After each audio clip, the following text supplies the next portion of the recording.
आपसे जानना चाहूँगा कि जब हम इन 4 E's के विषय में बात करते हैं, जब ये सारी चर्चा होती है और आप इसे सुनती हैं, तो आपके जहन में क्या? सबसे पहले मैं एजुकेशन के बारे में बात करूंगी। मतलब कुछ बच्चे इसलिए पिछड़ जाते हैं क्योंकि वहाँ 10th से आगे स्कूल ही नहीं है। रोजगार की बात आती है तो जब उनको एक अच्छी शिक्षा ही नहीं मिल पाएगी, वो पिछड़ जाएंगे, तो वो रोजगार उन्हें कैसे मिलेंगे।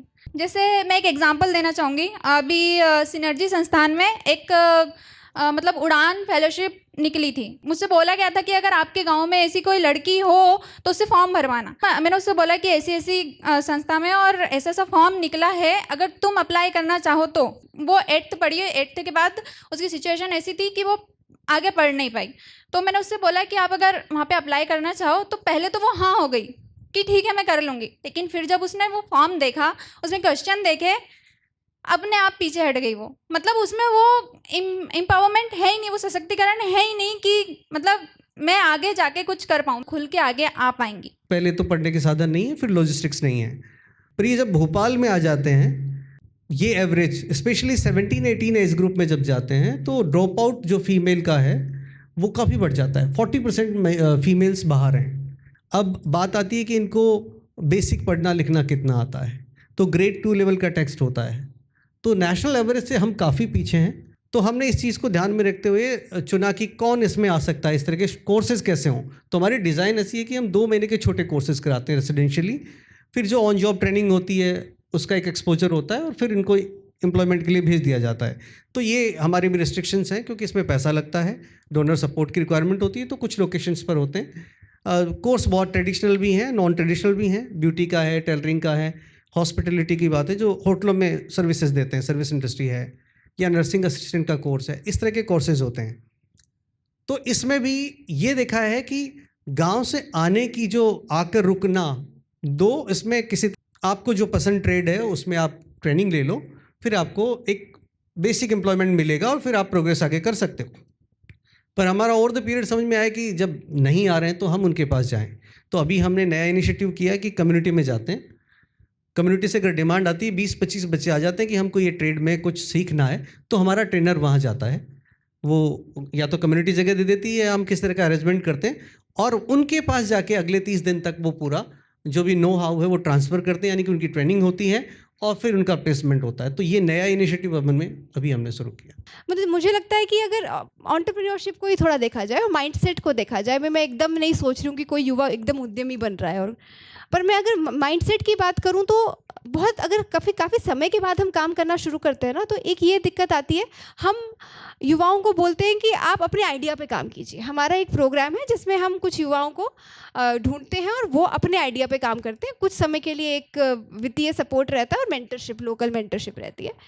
तो सबसे ज़्यादा दिक्कत आप बिलीव नहीं करेंगे कि आइडियाज़ ही नहीं आते हैं, क्योंकि आज तक युवाओं से किसी ने ये सवाल ही नहीं पूछा कि आप क्या करना चाहते हो।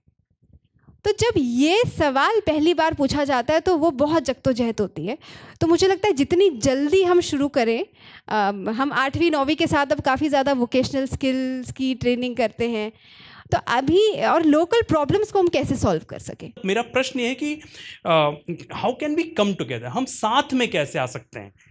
ये जो 4 प्रमुख मुद्दे हैं, नेशनल एजुकेशन पॉलिसी जो अभी नई बन के आई है, उसमें इंटर्नशिप्स पे बहुत ज़्यादा फोकस है, क्योंकि एक वो सर्कल है ना, जॉब के लिए एक्सपीरियंस चाहिए, एक्सपीरियंस होने के लिए पहले आपको जॉब चाहिए, और उसी लूप में जो है इट इज़ वेरी कंफ्यूजिंग कि कहाँ से स्टार्ट करें।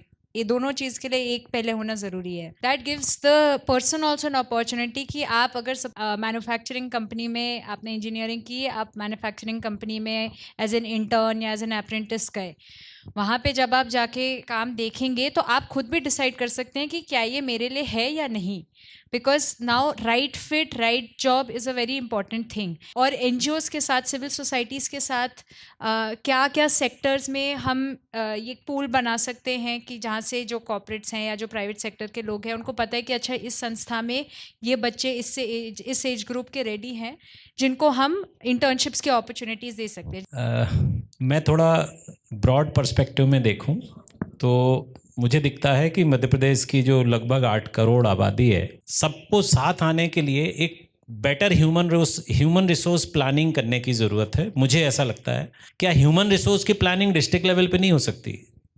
कितने बच्चे हैं जो बड़े संस्थानों में जाते हैं, कितने बच्चे IIM IIT में जाते हैं, सारा डेटा निकाल लोगे। मेजोरिटी 90% 85% बच्चे तो गाँव में ही हैं, रहना चाहते अपने यहाँ, लेकिन काम नहीं है इसलिए जा रहे हैं, इसलिए अर्बनाइजेशन बढ़ रहा है, स्लम बढ़ रहा है, ये सब प्रॉब्लम।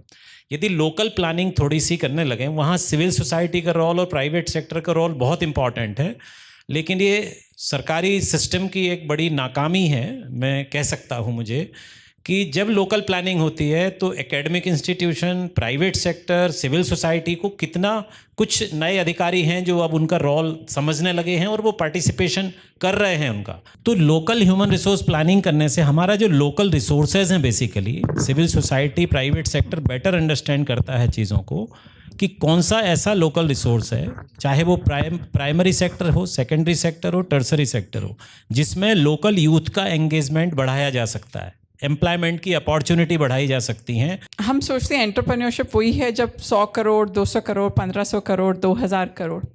जो एक औरत जो गांव की है, जो शायद कुछ बेच रही हो अपना अकेले, वो भी एंटरप्रेन्योर है। जो छोटे छोटे आपके सब्ज़ी बेच रहे हैं, वो भी एंटरप्रेन्योर है। आई थिंक हमें ये चीज़ समझना होगा पहले कि हमें एंटरप्रेन्योरशिप का डेफिनेशन हम क्या है, और उसको फिर उसके बाद क्या उनके पास एक्सेस है फाइनेंस का कि नहीं, और सरकार के क्या पॉलिसीज़ हैं जो एक्सेस करता है। जो छोटे छोटे अपने अपने स्टेट्स में, अपने अपने लोकेलिटीज़ में एंटरप्रेन्योरशिप को उस तरीके से कम्युनिटीज़ को, और हो सकता है मुंबई में भी हो और बाकी देश में भी हो, जो कि उसको क्रिएट करने की कोशिश करें। क्या मेरे पास एज एन इंस्टीट्यूशन, मेरे पास जो आप बात कर रहे थे ह्यूमन रिसोर्सेज हैं, क्या मेरे पास वो मैं ब्रिज बन सकती हूँ कि मैं उनको एक्सेस, फाइनेंस के लिए एक्सेस दिलवाऊँ, ताकि जो छोटे एंटरप्रेन्योर्स हैं, जो माइक्रो एंटरप्रेन्योर्स हैं, और मेरा पर्सनल फोकस उन माइक्रो एंटरप्रेन्योर्स पर रहेगा, क्योंकि हम उनको स्केल अप कर सकते हैं, क्या उनके लिए हम ब्रिजेस बिल्ड कर सकते हैं। आई थिंक वो चीज़ जो है, वो कन्वर्सेशन जो है, वो मेरे लिए इम्पॉर्टेंट है। सभी पैनलिस्ट का बहुत बहुत धन्यवाद। एक बार सभी पैनलिस्ट के लिए भी ज़ोरदार तालियां।